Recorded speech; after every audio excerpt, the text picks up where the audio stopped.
robbed at gunpoint, more than a dozen businesses targeted by an armed band of thieves. Now, the search is on for these dangerous criminals. My kids' health and their wellness and having a roof over their head is the most important thing to me right now. One of the worst performing schools in Georgia makes a major turnaround. How getting the law on their side helped them do it. A school's Black History program has parents and social media fired up. The controversial performance that has everyone talking. Temperatures are cooling down out there tonight. I'll have the timeline of when we warm up for the Easter weekend. But first, a Louisiana police officer fired for shooting and killing Alton Sterling back in 2016. And we're getting our first look now at body cam and surveillance video from that night. I want to warn you, some of this very graphic. Take a look. Two officers confront Sterling in front of a Baton Rouge convenience store. Officer Blaine Salamone was fired today. Officer Howie Lake, who wrestled Sterling to the ground, is suspended for 3 days. This week, Louisiana's Attorney General ruled out criminal charges for the officers. We have more on this developing story on the front page of 11alive.com. The FBI is desperately trying to catch a robbery crew that has been terrorizing local businesses for the last 6 weeks.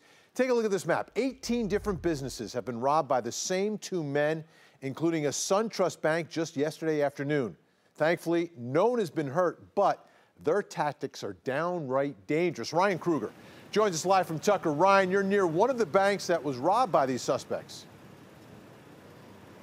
Yeah, that's right, Vinny. FBI telling me one of the men walked into this Regions Bank here in Tucker, handed the teller a note, and then walked out with the cash. But something unusual about this robbery crew. They do things a little differently than we've seen other robbery crews in the metro, and that is what has the FBI worried tonight.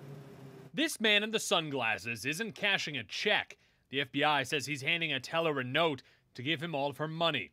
The reign of terror began on Valentine's Day at this SunTrust bank in DeKalb County. Surveillance video and pictures show another man doing the same thing at a bank in Gwinnett County. But the FBI says the men switched up their tactics when they started robbing different restaurants and convenience stores in the area, including at this Waffle House on Columbia Drive in Decatur. Now, the FBI says it was the middle of the night. The men walked in, pointed their guns at the employees and the customers, and went off with some money. And what's really scary, the FBI says the men did the exact same thing at another Waffle House just 2 miles away earlier in the night. We spoke to a woman who was inside the Waffle House when the men busted in. She asked us not to show her face. It's crazy. They need to get the guns off the streets. Banks, restaurants, stores, these guys robbed them all. See, that's what's different about these suspects. Most robbery crews only hit banks, they only hit restaurants, they only hit convenience stores.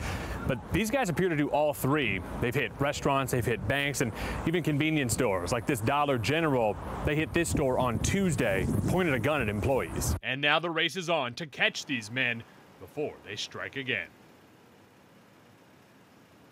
And these robbers have all been targeting businesses on the east side of the metro. Nothing west of downtown has been hit yet, according to the FBI. We put all those pictures, all that surveillance video on our website, 11alive.com. The FBI is hoping you'll share those pictures, share those images, and maybe they'll be able to find these guys. Vinny? Yeah, I mean, the pictures are really clear, so someone's got to know who they are. Hopefully they pick up the phone and make a call. Yeah.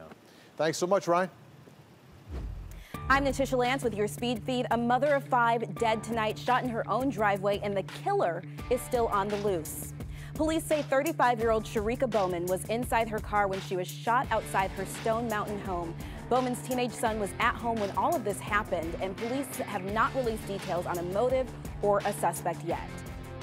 11 Alive has confirmed Amazon reps were here in Atlanta this week.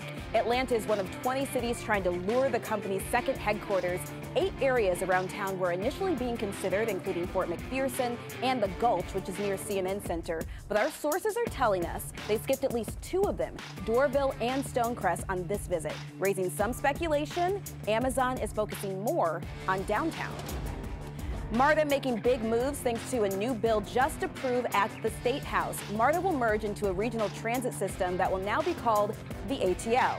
It will stretch into 13 counties. The funding will come from the state budget along with a sales tax increase if voters approve it. Planning on the project will begin next year. And how can we forget this nightmare? 1 year ago today, that fire took out a section of I-85. The collapse caused traffic headaches for weeks, but miraculously, no one was hurt.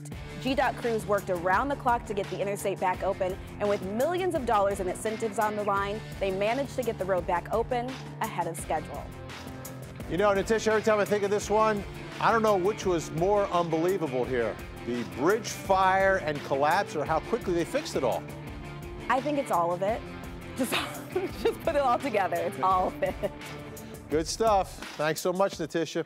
So what's the latest with the man who was charged with starting that fire? Well, to find out, earlier tonight, I sat down with Basil Ellaby and one of his attorneys, Malawi Davis, and what I heard was pretty surprising, to say the least.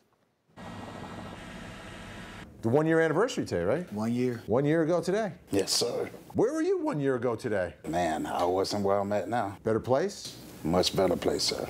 Much better place. So what's the status of the legal case, the criminal case? They've stopped all criminal prosecution. He's going through behavior treatment court. It's an 18-month program. When he completes it, the case will be completely dismissed.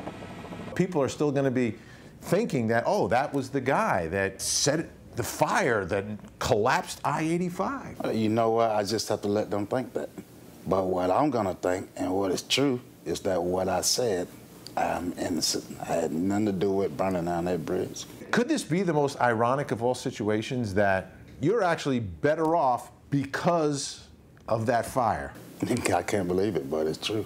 It took what it took for me to turn my life around and get what I always wanted, what I always asked God for, and that's my sobriety. Every day we walk past people that are Basil Ellabys, and we think that, hey, just a nobody, nothing. And here he is, contributing and trying to move forward. A year ago, I did not see myself stand sober as long as I have. I didn't see myself want to have a productive way of living, even without me having anything to do with it. It's like an automatic change, and I can't fight it. That's God. By the way, if he didn't get into that program, Ellaby and Davis said they were going to take the case to trial, and Basil would never admit to setting that fire because he says he did not do it. This was part...